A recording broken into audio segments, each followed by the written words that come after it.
ang suhito kung subject na pagkatong ang karoon na nagpreparar po Diyos poblasyon piginuruhan siya, why I choose to be a Seventh-day Adventist. Pero ito, hatagan natin si apat na mga punto na ang gusto gusto ko na nanging Seventh-day Adventist ako. So, naging di man ka Seventh-day Adventist, diba? Sa akong panahon sa una, damo ko si mga kinasimba-simba ng mga Diyos-Diyos. Una, Seventh-day Adventist is the church in prophecy. Ang Iglesia Adventista del Séptimo Día, ang Iglesia na gintagna na daan na magagawa siya sa sining kalibutan.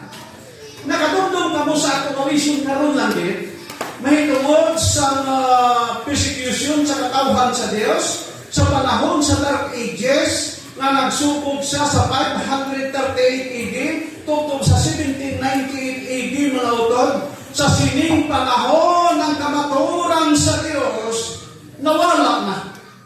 Wala kitsi kamaturan ang tanang kontrolado sa papasi. Mga utod. Tutok mga nakabot sa 15th century, may tungod sa Reformation na nakabot sa sining kalibutan kay plano na sa kinuwadaan na bisan pa nawala ang sinatod ang kamatuoran sunod sa 1260 kamatuig, but still ang Ginoo may iglesia sa pihak sang tanan na ini nga kalisod nga naagdan sa katawhan sa Diyos. Wala ka utod ang katawhan sa Ginoo, makadungdong ka mo sa mga walbinsis sa kalisod. Bisan tuod na visible, hindi mo makita sila, kaya nagpanago sila, but ang katawhan sa Diyos kung ang Church of God nagpatayo rin siya. Kung mo nagabot ang 1798, sa si General Berger Ordiran, ni Napoleon Bonaparte na aristohon si Pope Pius VI, ka-exile dito sa St. Helena Island. Sa sining panahon mga utod, gikan sa 1798, pakadto sa 1844, ano natabo? 46 kamatog interval. Kag sa sina nga panahon, magasugod na ang Iglesia sa Diyos na makita sa bilog kalibutan mga utod. Sa Daniel Kapitulo 8, versikulo 14, atong basahon yung prophecy mga utod, gusto ko lang ipasay sa aton si makadali sa punto nga gusto na akong dalon sa atong tanasing takna sang kagahon. Versikulo 13, verse 13, magasugod ka. Niyan, nabatian ko ang isa kabalaan na nagpamulong, kag ang isa na kabalaan nagsiling sa santong isa na nagpamulong. Tugto balasan noo ang palanaaw na hanungod sa dalayon na halad na sinunog, ang paglalis na nagapamingaw sa paghatag sa santuaryo kag sa kasuldadusan nga tapakon. Pangangkot sa manulunda sa Diyos isa ka hasta sano ini siya matabo. Tabing pamatian ni Daniel mga utod. Sa uli naghambal ang isa ka manulunda sa versikulo 14, kag siya nagsiling sa aton, tutob sa 2,000 kag 3,200 kagahunon, kag tagahon, o galing ang santuaryo tinuan. Amoy nilang propesiya sa Biblia, katapusan mga utod ng propesiya, na may arasing tinuig, ang may arasing insugdan na inong mabasa sa Biblia, katugtog siya katapusan. Ang ibang na propesiya, pagbalik dito yung Sosway, inaya, why kakabalo kung saan mo siya mabalik ko siya sa nutuig, so simana kung saan wala kakabalo. Amo na yung katapusan ka, talongis prophecy na mabasa natin sa malaang kasulatan. Tungod sila mga kauturan,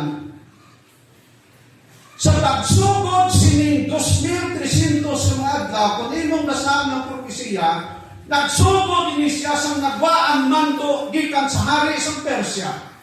na i-restore ang Jerusalem. Panahon ni Nehemias, mga autor. Sa nagkadto si Nehemias, nagmangkot sa balita si Nehemias kung ano ang kahimtang sa Jerusalem. Sining sa balita siya, nagdunod ang Jerusalem. Nasunog ang templo talaga. Naghibi si Nehemias. Kaya may kabalaka siya sa iglesia sa Diyos o sa templo sa Jerusalem. Tag sa sinang panahon, mga autor, naghangyo siya dito sa hari sa Persia. Kag nagpagawa si pagbantala na tukurog liwat ang Jerusalem. Sa noong 457 BC. Sa pagtukod sinadamo sin mga hadlang sa nagalugpa. Damo obstakol na nahimo sina mga utod. Hapang siling sa balang kasulatan, tugtog sa 2,300 mga tuwid o galing ang santuario matindog.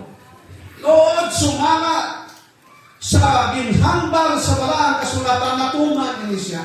Gikan sa 457, kakadto dito sa 1844, pintahan ko no abi kung maayo ka mas mathematics. 2,300 days kung sa prophecy, 1 year. Natuman ng utod.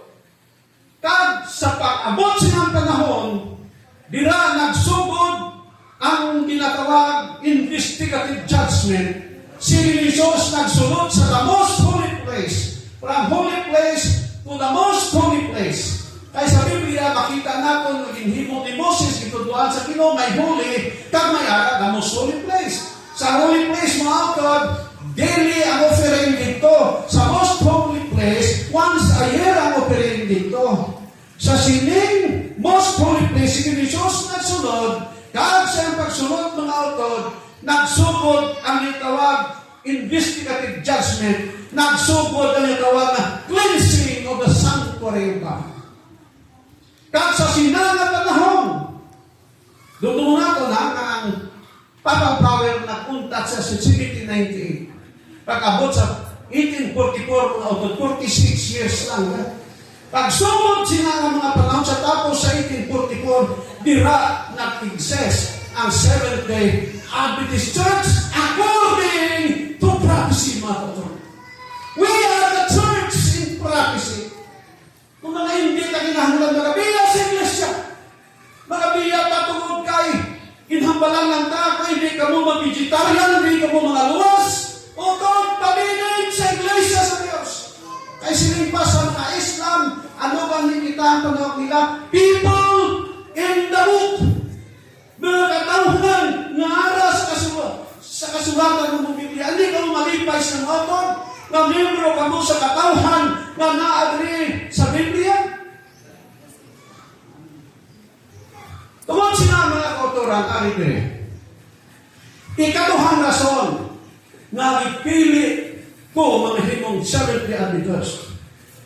Seventh-day Adventist is the only church who has a message to be preached to all the world. Why na pa? Why we are commissioned by God to preach the message throughout the world. Kung may aral ng mga tao na nagawali, why sila nagawali sa mensahe mga kautoran? Nakadundong kamo kay Ahimaas. Panahon sa gera ni Absalom kag ni David. Sa dito na sila sa kamingawan, mga utod, napatay sa Absalom. Kaya nagbitay siya sa Pilipinto. Kaya siling ni Huwag, chief of staff ni David, siling niya sa kushanon, siling niya, dalagan. So, hili ang hari sa mga katabo, binis kami alam. Pagkabati man ni Ahimaas, siling niya, Sir, padalagaan naman ko. Uy, siling ni Huwag, ano ka mo to? Madalagan ka? Uy, kamat mensahe. Aba sa sin, madalagaan na lang ko Pangunong dapat si Dinuwa. Isip dalagan. So, may namubos. Yung pagdalagaan na lang ko, sir. Sir, huwag ka na. Bahala ka. Dalagan. Dumalagan, bigit tasik. Usog, kailangan magdalagan. Naubertikan ang usahan. Ubertikan. Una siya kadong kinabit. Siling ni David, Ahimaas. Ano ang balita na dala mo? Siling ni Ahimaas, sir, kita ang ano harin dito. Nagginamo, binaway sila. Abang palunod ako dito. Siling ni David. Kamagit balita. Hangat kailan. Panunong na. Madamo si mga tao, mga auto, nagapayong pang ibang ano pa. Nagdala ko sa balita. Pero wala si balita. Only the 70 ministers ang may ara si tuod na balita. Matthew 28, versikulo 18, ang muling balita natin mga kauturan sa bilog kalimutan 28, versikulo 18, hasta 20. Dahil nagpalapit si Jesus, siya nagpamulong sa iba. Sino? Sa natin muna. Ang bugos na pagbulot ang sa langit kag sa luta na tugyan sa ako. Ang bugos na kahog sa langit kag luta gintugyan kay Jesus. Kay gintugyan man kay Jesus, itugyan naman sa iyang mga tao nga mga apostoles. Mga autor, ang mga apostoles pinakalawig sa ila mga 98-100 AD nga buhi sa puta. Sino nagpuli sa ila? Sino nagpadayon sa ila? Only the Seventh-day Adventist Church. Ngayon kayo sinabang kultura, padayon sa versikulo 19, busa lakat kamo kaghimuon na maging tutunan ng tanan na kapunsuran nga nagbautiso sa ila sa ngalan sa Ama at sa Anak at sa Espiritu Santo, nga nagpanudlo sa ila sa pagtunan sa tanan nga ginsugo ko sa inyo. Ano ko no? Only the Seventh-day Adventist Church ang nagatudlo na iwali ang ginsugo ni Jesus. Ang sugo ni Jesus? John 14:15, ano sila niya? If you love me, keep my commandments. Sino nagwali? Seventh-day Adventist Church. Mga auto, ikatatlong rason na pinpili ang Seventh-day Adventist Church. Seventh-day Adventist Church is the only church who teach the people to abstain eating unclean animals and all vices. Sino tutlo sila? Itudlo na sa iba. Mga utod ka kung nagbigat na sinimana, nag-post ko sa Reels na may tungod sa bakoy. Nag-Reels na umiupo na siya. Uy! Why ba up to 12 hours? May na-viral ko 1,300 dahil ito. Kuya ko kadali pa. Ang ibang negatibo ang ilang comment. Pagkasunod siya natin sa batin na itong negatibo ng comment. Sino tudlo? Nga magdili ka sa mga pagtraon sa masapat na dumili sa Diyos. Nagapati ba mo mga kauturan ang baboy pagkaon hindi? Ha? Pagkaon hindi. Anong pagkaon gali? Kung hindi ginatubot sa Ginoo mga utod, hindi na siya gina-classify na pagkaon. Para sa tao, pagkaon. Pero sa tubangan sa Ginoo, dili na siya pagkaon. Number 4, katapusan mo ito, pero din ka mag-dugay-dugay. Seventh-day Adventist Church is the church commissioned by God to preach the final message of warning before Jesus returned. Si Jesus tumalay. Si Jesus nagawa sa mga kawan. Pero ang hinatagdan si authority sa pagwali sa mga kalitapit. Antes siya magabali is the Seventh-day Adventist Church. Si Lady Mrs. White, Seventh-day Adventist Church is the depository of God's truth, mga kapatid. Yari ginadiposito ang kamatuoran sa Diyos. Busa na hindi kita mahuya, hindi kita mahadlok, hindi kita ma-intimidate kung ano mga ihambal sa mga tao, kaya ang kamatuoran na ari diri sa aton. Ari sa ang kamatuoran sa aton. Ano ang kamatuoran? Ang sintro karon sa Revelation 14, verses 6 and 7 na autor. Ano silid sa versikulo 6? Nakita ni Juan ang manulunda ang naglupad sa tunga sa langit. Di nakita sa tunga sa langit. Why nakita sa higa diri sa east, wala nakita diri sa higad sa west, wala nakita diri sa higad sa north, wala nakita sa higad diri sa south. Kundi aragit sa tunga ang manulunda sa Diyos. Botsing ganon, kaya manulunda sa Ginoo may mensahe iti sa bilog kalibutan. Ang pulong manulunda kung angel, mabasa natin sa Biblia, hindi na literal mga autor, yung manulunda na maglupad, na magwali. No. Ang manulunda autor kung angel, inhubad ini siya ng balag in English, messenger. Messenger. Pag ang messenger, nag-represent sa katauhan sa Diyos to proclaim the gospel. Kita ang mga mensahero sa Diyos. Bisan sa pihak kabahin na damo ang nagawali, pero hindi sila mensahero sa Diyos. Only the Seventh-day Adventist Church mga autor, ang pangutana karon, kung pangangkot karon, din kung asa iwali ini. Versikulo 6, gawin sa Biblia, sa tanan ng mga puso. May exempted? Wala. Tanan na puso, walihan. Sa tanan na kabikahan, kaghambal. Hindi mo kabikahan, mga batan, hindi rin incentive sa lugo. Kabikahan is tribo.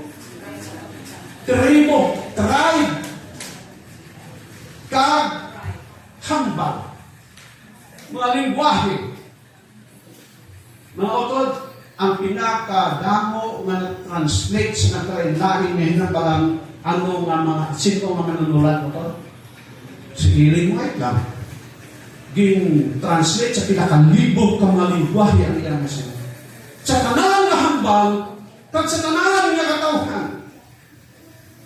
Ano ang ayong balita? Ay, kapag ang mas tigutan, nagawasang niya sila kung sumayong balita. Ang may balita ginatawag ng Balitis Gospel in English pa rin.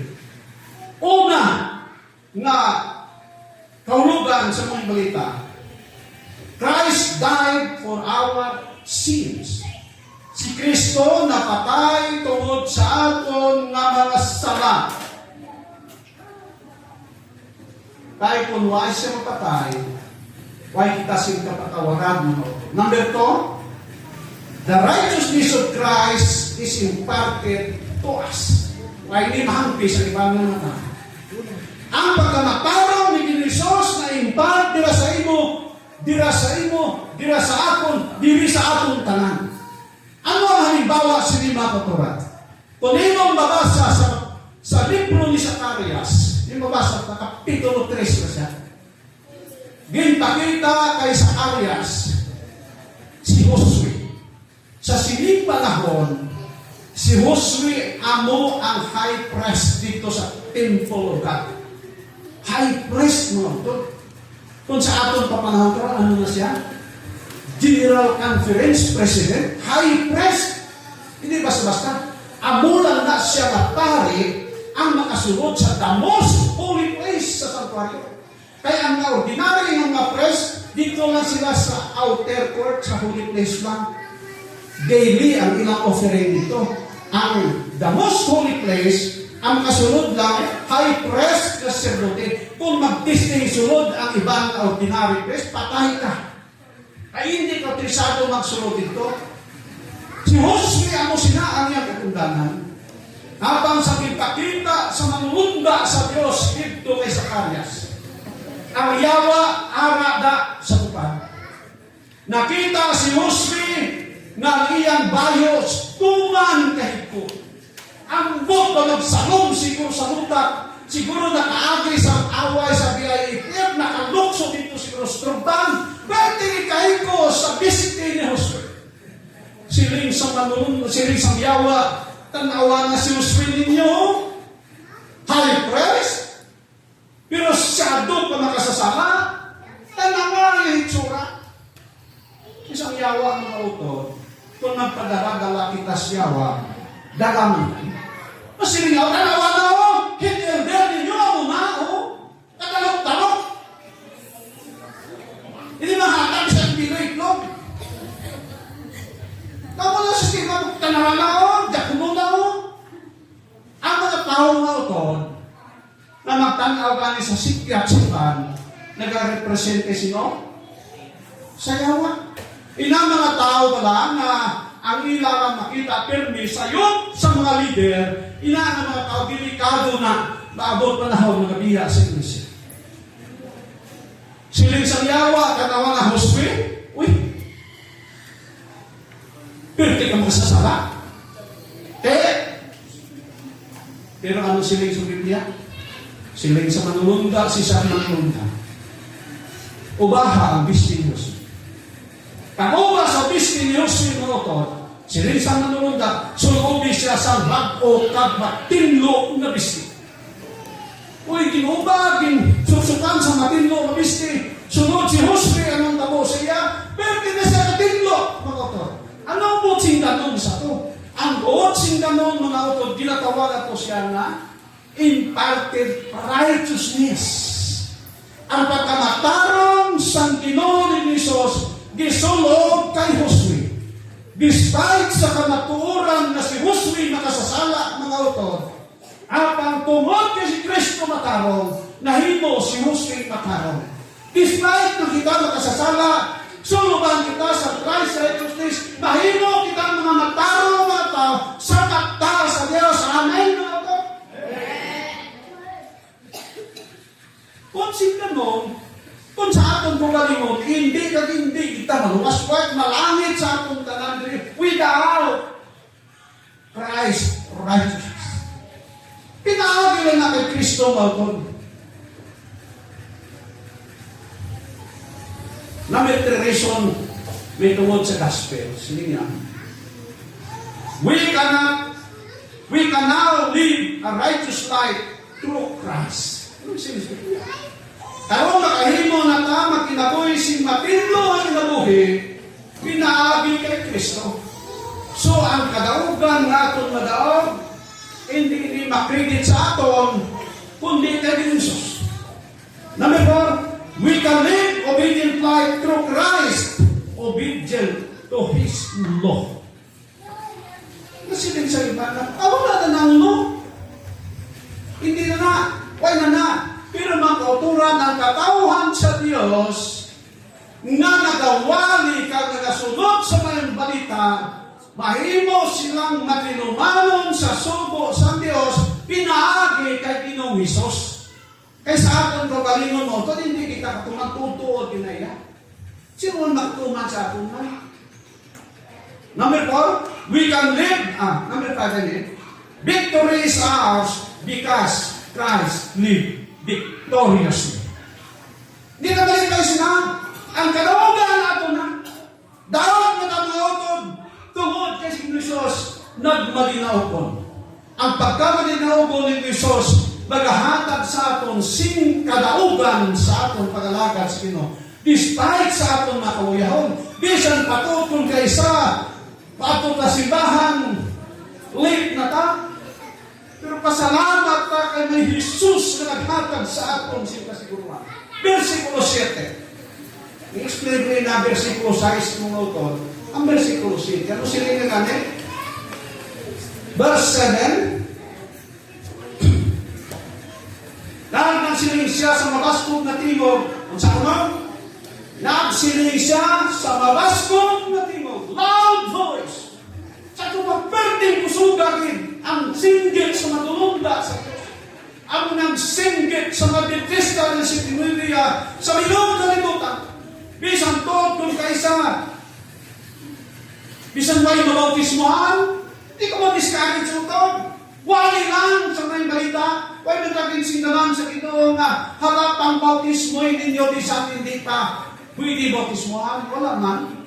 Pinapawali lang ka. Sinipan niya din, nagsinggit siya sa mabaskog na timog. Ano ko singgit niya? Kadlugin ninyo ang Diyos, kaghatagi siya sinimaya, kay nakabot na ang takna sa iyang parokong, kagsimba siya nga nagahimo sa langit kadota, sang dagat kag mga tuburan sa tubig. Simba siya. Kadlugin ninyo ang Diyos. Ano po sing ganun sa kadlugin mo? Ang kadluki pala kaangay sa mga tao po sa kasa. Every now and then, may mabatian sila nga bomba. Kano, sa madugay magahimo ang Israeli Defense Forces ang tinatawag na ground assault dito sa Rafah para lang makuha ang mga Hamas na arad dito. Mga tao na kung sarili masiling naton kinahanglan din nga kuhaon sa society tungod sa ilang ginatawin mo. Ano mo nang kahadlok sa ito? No, mga autor. Fear God. To fear God is to obey His law. Because law is the standard of God's character. Nakalimutan mo ito? To fear God is to obey His law. Kaya ang law kung kasubuan sa Diyos, istandarte ni sa karakter. Karakter. Kinaugali sa Diyos. Fair God. Sa pagtuman sa kasubuan sa Diyos, mga author, ang tao nagahatag sing timayas. Kaiman, ang tao pagkahukman sa Diyos, pinaagi siyang suko. Kung may suko, paano ang ginawang kahukom sa tao? Ibalik istorya sa 2020 mga ulo. Ano ka yung populasyon ng 2000, year 2000, di kay 20. Year 2000, pinaka-populasyon na I love you virus. Pero pinaka-popular sa bilog kalimutan. Nagkinaguliyang dito sa Pentagon. Ang Pentagon ng Auto Headquarter nga sa Armed Forces sa United States of America. Ang ila dito mga pars nagkaraguba. Tungod lang sa I love you virus. Mga utod, gid-trace sa mga Amerikano. Yung mga Amerikano, ang tigong isang gini, kung nakita nila, nasa Pilipinas rin ang I love you virus. Grabe no? Pag-abot sa Pilipinas, ginusisa nila kung liinggit naghalin. At dito naghalin sa pandakan sa nila. Pandakan. Kaya nag-trace, hindi lang kung sino nagbutang sa virus dito sa mga computer. Tandaan niyo sino? Tanda? Si Michael Bell. Bagong graduate sa EMA. Ako mabasa ama. Computer College. Bright naman ano. Pero wala siya mapasok sa trabaho. Ang naghimo sa sinamoto. Ang nakilang lang siya tayo. So, ang rekomendasyon sa Department of Justice sa United States of America, kasuhan si Michael Wayne sa ano kanina? Basta sa computer, ang galing sa ano? Cybercrime, kasuhan si Michael Wayne. Nakakaso ang Department of Justice sa Pilipinas kay Michael Wayne? Wala, mga utod. Kay wise in anti-cybercrime law sa Pilipinas. Without the law, mga utod, inyong ginuo na ako, di kwaon sa ginuo ang basihan na hukmanta. Pero tungod sa law, na mabasa di Santiago 2, versikulo 12, ang mabasa sa Manukwali, Kapitulo 3, 12, versikulo 13, basahon ko para maintindihan natin mga utod-ari diri. Manukwali kung Ecclesiastes na sa Binisaya, sa Cebuano. 14. Ini ang katapusan sa putahan. Ang tanan na batiana. Magkahadlok sa Dios, kag magbantay siya nga subo, kay amo ini ang bugos na kugdanan sa tao. Kay ang Dios magadala sang tagsa binatan, sa manan pati sang tagsa kabutan na natago, kung ini maayo o kung ini malayo. Ano ko na? Paro hindi. Ano siling niya? Katapusan sa tanang na butangan, tanang na batyana. Magkahadlok sa Diyos, kag magbantay sa iyang mga suko, kay amo ini ang bugos katungdanan sa tao. Wala lang siling yung Ecclesiastes kung nalagwali, kay amo ini ang bugos katungdanan sa Hudiyo. Kasi nagkasumpang para sa Biblia. Paano sila ang Biblia na para sa Hudiyo? Bugos katungdanan sa tao. Kita nga Pilipino mo, hindi ko yan nagdawat na hindi ko tao. Tao gihapon ko. So may katungdanan ka, pagtuman sa subo sa Diyos. Masubulan ka mga tao, hindi ko nakilabalikon ko. Ang iba nagapayong pa, ang ibang puti nakaliktay, itong ang pantalon, ay kuno nagadala sa kanyang balita. Pero siling sa Biblia, only the Seventh-day Adventist Church ang may maayong balita na ginadala sa bilog kalibutan. Sa versikulo 7, gihapon nagsiling siya, simba siya naghimo sa ulangit at sang duta at sang tanan at tuburan sa tubig. Mga kauturan, sugiran ko kamo. Ang argumento diri is worship, mga utod. Simba.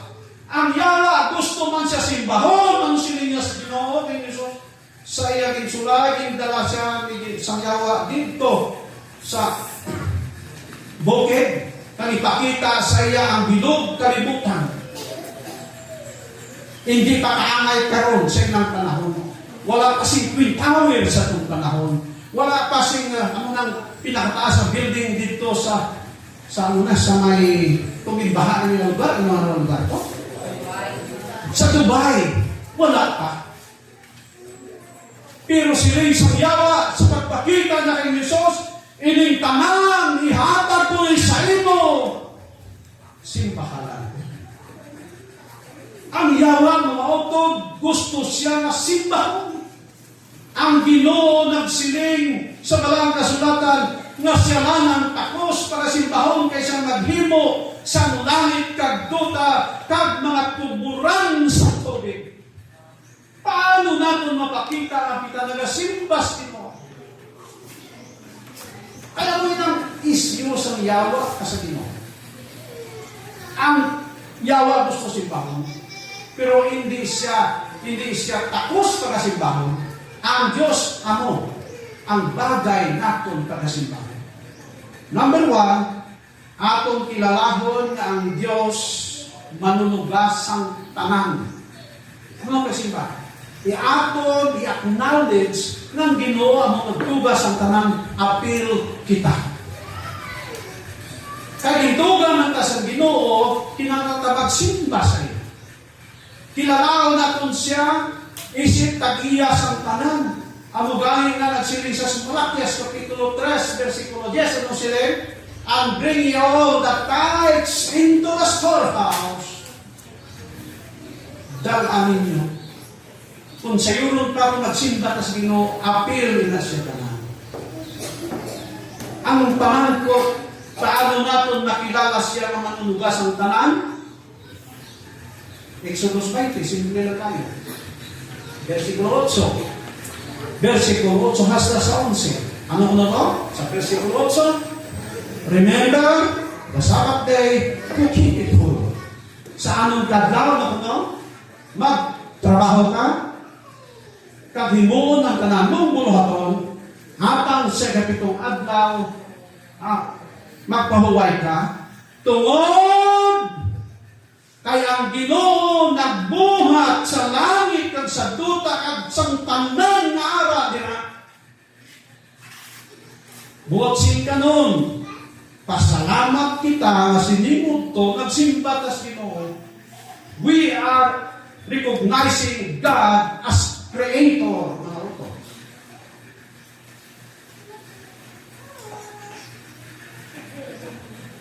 Simbahon kasi pinaagi sa pagbalaan sa iyang adlaw na inyong pahuway. That's why Seventh-day Adventist is the only church who has a message from God to be preached to all the world. Balikon ko, kita lang ang may mensahe. Ang ibang nga nagawali, muro mensahe. Damo si mapiki na manugwali mo. Only the Seventh-day Adventist Church may aras yung message na i-proclaim sa bilong kalibutan. That's why I choose to be a Seventh-day Adventist. Kamusta ka mo ito? Kamusta ka mga abya na maabtan sa atong programa sa bilong kalibutan? I hope the message is loud and clear. Happy Sabbath. God bless. Para sa